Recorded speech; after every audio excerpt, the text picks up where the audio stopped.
22,900 पे बड़ा call writer बैठा है वहाँ पर। अगर 22,825 का रिजेक्शन मिले आपको रिवर्सल पर, 22,825 का अगर रिजेक्शन मिले तब एक सेल ट्रेड बनेगी और उसमें आपको एक स्टॉप लॉस लगाना होगा 22,875 का। एक चीज़ मैं ऐड कर रहा हूँ, ये सारी की सारी ट्रेड्स सिर्फ उन लोगों के लिए हैं जो निफ्टी ट्रेड किए बिना शायद उनका दिन बनता नहीं है और स्ट्रिक्टली इंट्राडे ट्रेड करें अगर निफ्टी ट्रेड लेनी भी है तो। वरना मेरा बेसिक व्यू तो ये है कि 2 दिन अगर निफ्टी ट्रेड नहीं करेंगे तो कोई आपका नुकसान होगा नहीं। वैसे जी हाँ, पहाड़ नहीं टूटेगा अगर आप इंडेक्स के ट्रेड से बचेंगे। हो सके तो बचिए और कंपल्सिव एडिक्टेड ट्रेडर्स के लिए वो लेवल्स आपके सामने हैं। निफ्टी बैंक अनुज वो भी इक्वली इंपॉर्टेंट रहेगा क्योंकि कल हमने एक बार फिर देखा है ऊपरी लेवल से सारे जो महारथी थे निफ्टी बैंक के वो सब फिसड्डी होते दिखाई दिए। एक अच्छी चीज़ हुई लेकिन हर्षदा, कल का लो देखिए 48,400 और 20 डेमा देखिए 48,394। तो मार्केट ने एक बार के लिए 20 डेमा बचाया। कल एक्सपायरी थी तो एक्सपायरी से रिलेटेड थोड़ा सा सेलिंग प्रेशर था। उससे पहले हमने एक बात की थी कि बैंक निफ्टी एक आउट परफॉर्मिंग इंडेक्स है, तो कल इसकी वजह से थोड़ी सी ज़्यादा सेलिंग हुई। लेकिन हम 48,394 को टेस्ट करके, मतलब 20 डेमा को टेस्ट करके उसको बचा कर बंद हुए।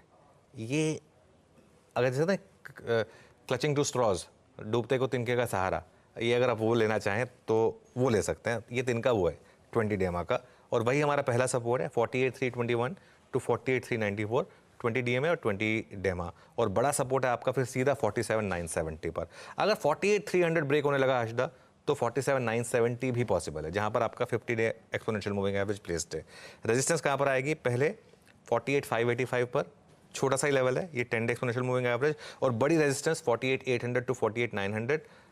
कल पहले 15 मिनट के बाद जो बैंक निफ्टी कोलैप्स हुआ वो इसी जोन से कोलैप्स हुआ था, 4800 टू 48,900। निफ्टी बैंक में मैं एक चीज़ कहूँगा, आप जो भी ट्रेड लें स्क्रीन देख कर लें। अगर आपको दिखे कि स्ट्रेंथ आ रही है स्पेशली अराउंड 20 डेमा तो बाय करें, और अगर आपको दिखे कि 20 डेमा टूट रहा है और वीकनेस आ रही है तो शॉर्ट करें।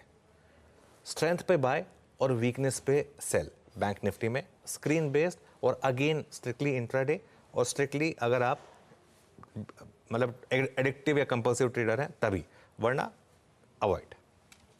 तो यहाँ पर भी स्ट्रिक्टली कंपल्सिव ट्रेडर्स के लिए वो लेवल्स, लेकिन बेसिकली आपको थोड़ा सा लचीला होना पड़ेगा। स्ट्रेंथ दिख रही है तो तेजी वाला ट्रेड, वीकनेस दिख रही है तो वीकनेस वाला ट्रेड, मंदी वाला ट्रेड आप लेकर चलेंगे। ये निफ्टी और निफ्टी बैंक की बात हुई, लेकिन हम लगातार कह रहे हैं कि इंडेक्स से थोड़ा सा बचकर ट्रेड करें। जब हम इन बड़े इवेंट्स की तरफ बढ़ रहे हैं, फोकस आप ज्यादा स्टॉक्स पर रखिए।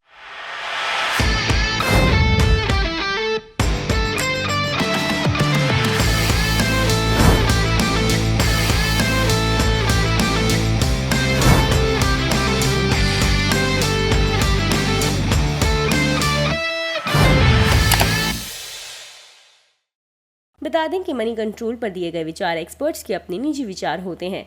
वेबसाइट या मैनेजमेंट इसके लिए उत्तरदायी नहीं है। यूजर्स को मनी कंट्रोल की सलाह है कि कोई भी निवेश निर्णय लेने से पहले सर्टिफाइड एक्सपर्ट की सलाह लें।